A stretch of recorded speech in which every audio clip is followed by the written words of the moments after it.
ഇങ്ങനെയൊക്കെ ഒരു മനുഷ്യൻ ചുരുക്കി വെക്കും. മോനെ കേശവ, ഓ എത്രയുണ്ട് ദുട്ടാ? ആ ദുട്ട്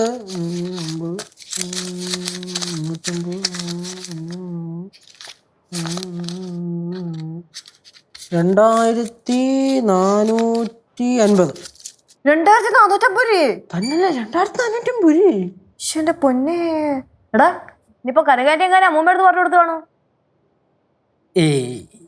പേടിച്ചിട്ട് പറഞ്ഞു കൊടുക്കൂല. നീ പറഞ്ഞു കൊടുക്കൂ? പറയാൻ പറ്റില്ല, രണ്ടും ഭയങ്കര സെറ്റാ.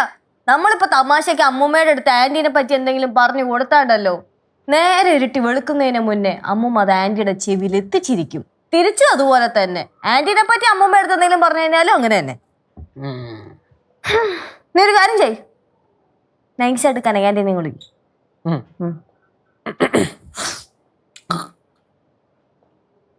ചേച്ചി വിളിച്ചില്ലേ? ഇല്ല. ഇതുകൊണ്ടാണ് ഞാൻ ചെവി മൊത്തെടുത്തത്. നിന്റെ ഒടുക്കത്ത ധരവിളി പയ്യെ വിളിച്ചാ പോരെ, കേക്കൂലേ? പിന്നെ അടുക്കളയ്ക്ക് നാളെ ഞാൻ എങ്ങനെ വിളിക്കണം? മന്ത്രം ചൊല്ലുന്ന വിളിക്കണോ? എടാ ഈ അടുക്കള എന്ന് പറയുന്നത് നീ കാണുന്നതല്ലേ. അതിന് ഇത്രയും ഉറക്കം വിളിക്കണം എന്തിനാ? പയ്യെ വിളിച്ചാലും മതി.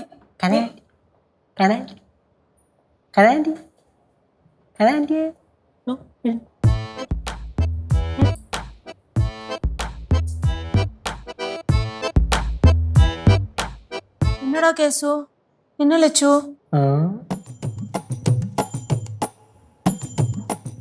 என்னடா நீங்க ரெண்டு பேரும் இப்படி என்ன முறைச்சு பாக்குறீங்க? நிஜமா சொல்றேன், நான் அம்மா கிட்ட ஒண்ணுமே சொல்லல. ആന്റി, ഞങ്ങളുടെ ആന്റി അടുത്ത് എന്തെങ്കിലും ചോദിച്ചാ? இல்ல.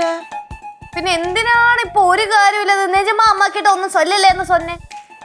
நீங்க முறைச்சு பார்த்தப்போ நீங்க என்ன சந்தேகப்படுறீங்கன்னு எனக்கு தெரிஞ்சது. ആന്റിക്ക് വന്നേ.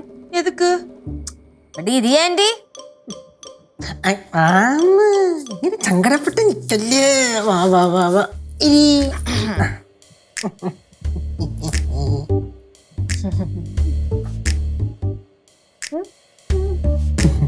കനാൻഡി, കനകാൻഡി പ്രതിയാവും. நானா? நான் என்ன செஞ்சேன்? ഞങ്ങളെ ചതിച്ചാ ഞങ്ങളും തിരിച്ച് ചതിക്കും. நான் ஏமாத்த மாட்டேன். മധുര മീനാക്ഷി അമ്മയെ തൊട്ട് സത്യം ചെയ്യും. ஐயோ அப்படியெல்லாம் சத்தியம் போடக்கூடாது. അങ്ങനെയാണെങ്കിൽ ആന്റി പ്രതിയാവും. ஐயோ நான் അതും ചെയ്യും. மதுரை மீனாட்சி அம்மா சத்தியமா അമ്മ കിട്ട நான் அம்மா கிட்ட சொல்ல மாட்டேன். എന്തോ പറഞ്ഞേ? അമ്മയോട് പറയത്തില്ലെന്ന് മധുര മീനാക്ഷിയെ തൊട്ട് സത്യം ചെയ്ത എന്തോന്ന് ഇപ്പൊ പറയണം.